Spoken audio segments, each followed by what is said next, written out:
కేవలం 7,999 up to 10 kgs వరకు బరువు తగ్గి అధిక బరువు నుంచి వచ్చే ప్రధాన సమస్యలను దూరం చేసుకోండి. హైకోర్టు తీర్పు ప్రకారం సెప్టెంబర్లోనే స్థానిక సంస్థల ఎన్నికలు నిర్వహించాల్సి ఉంది. బీసీలకు 42% రిజర్వేషన్లు కల్పించి ఎన్నికలకు వెళ్లాలని ప్రభుత్వం భావించింది. అది సాధ్యమయ్యేలా కనిపించడం లేదు. మరి ఇప్పుడు కాంగ్రెస్ పార్టీ ఏం చేయబోతోంది? స్థానిక సంస్థల ఎన్నికలకు వెళ్లేందుకు ఆ పార్టీ ముందున్న మార్గం ఏంటి? తెలంగాణలో స్థానిక సంస్థల ఎన్నికలు జరగాల్సి ఉంది. ఎన్నికల నిర్వహణకు ప్రభుత్వానికి సెప్టెంబర్ నెలాఖరి వరకు గడువిచ్చింది హైకోర్టు.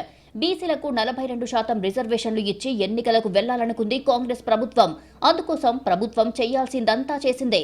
ఇప్పుడు బంతి కేంద్రం కోర్టులో ఉంది. ఇప్పుడప్పుడే కేంద్రం నిర్ణయం తీసుకునే అవకాశం లేనేలేదు. ఇలాంటి పరిస్థితుల్లో నిర్ణయం తీసుకోవాల్సింది కాంగ్రెస్ పార్టీనే. పార్టీ తీసుకునే నిర్ణయం కోసమే ప్రభుత్వం కూడా ఎదురు చూస్తోంది. త్వరలోనే Telangana Congress political affairs committee సమావేశం జరగనుంది. ఆ సమావేశం తర్వాతే స్థానిక సంస్థల ఎన్నికలపై క్లారిటీ రాబోతోంది. కాంగ్రెస్ పార్టీ విధానపరమైన నిర్ణయం తీసుకోవడానికి పీఏసీలో చర్చించాలని భావిస్తోంది. ఈ మధ్య సీఎం రేవంత్ రెడ్డి నివాసంలో గంటన్నరకు పైగా సమావేశం జరిగింది.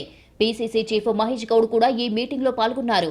పార్టీ పొలిటికల్ అఫైర్స్ కమిటీ నిర్ణయమే ఫైనల్ అని నిర్ణయానికి వచ్చారు. స్వాతంత్ర దినోత్సవ వేడుకలు పూర్తయ్యాక పీఏసీ మీటింగ్ జరగనుంది. 16 లేదా 17 తేదీల్లో గాంధీ భవన్ లో పొలిటికల్ అఫైర్స్ కమిటీ సమావేశం జరిగే ఛాన్స్ ఉంది. 42% బీసీ రిజర్వేషన్ల అమలు కోసం ఆఖరి నిమిషం వరకు ప్రయత్నం చేసిన ప్రభుత్వం కేంద్ర ప్రభుత్వ ఆమోదాన్ని సాధించలేకపోయింది. దీంతో ప్రత్యామ్నాయాలపై దృష్టి సారించింది. జీవో ద్వారా రిజర్వేషన్లు ఇవ్వాలని సూచనలు వచ్చాయి. కానీ అది న్యాయపరంగా నిలవకపోతే న్యాయస్థానాల నుంచి తీవ్ర వ్యాఖ్యలు ఎదుర్కోవాల్సిన ప్రమాదం కూడా లేకపోలేదనే అనుమానాలు వ్యక్తమయ్యాయి. బీసీ రిజర్వేషన్లు సాధ్యం కాకపోయినప్పటికీ ప్రజలకు ఇచ్చిన మాట ప్రకారం బీసీ సామాజిక వర్గాలకు న్యాయం చేయాలనే ఆలోచనలో కాంగ్రెస్ ఉంది. స్థానిక సంస్థల ఎన్నికల్లో బీసీలకు పార్టీ తరపున 42% సీట్లు ఇవ్వాలని కాంగ్రెస్ దాదాపుగా నిర్ణయానికి వచ్చింది. కానీ టికెట్లను ఎలా కేటాయిస్తారు? ప్రభుత్వం అమలు చేసే రిజర్వేషన్లు ఒకలా ఉంటే పార్టీ 42% రిజర్వేషన్లు ఎలా అమలు చేస్తుంది? 42% బీసీ కోటా జిల్లాల వారీగా భర్తీ చేస్తారా?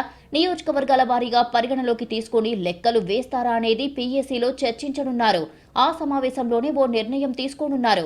పీఏసీలో సీనియర్ నేతలు, మంత్రులు కూడా ఉంటారు కాబట్టి అందరి అభిప్రాయాలు పరిగణలోకి తీసుకుని స్థానిక సంస్థల ఎన్నికల్లో పోటీకి దిగాలని డిసైడ్ అయ్యింది కాంగ్రెస్ పార్టీ.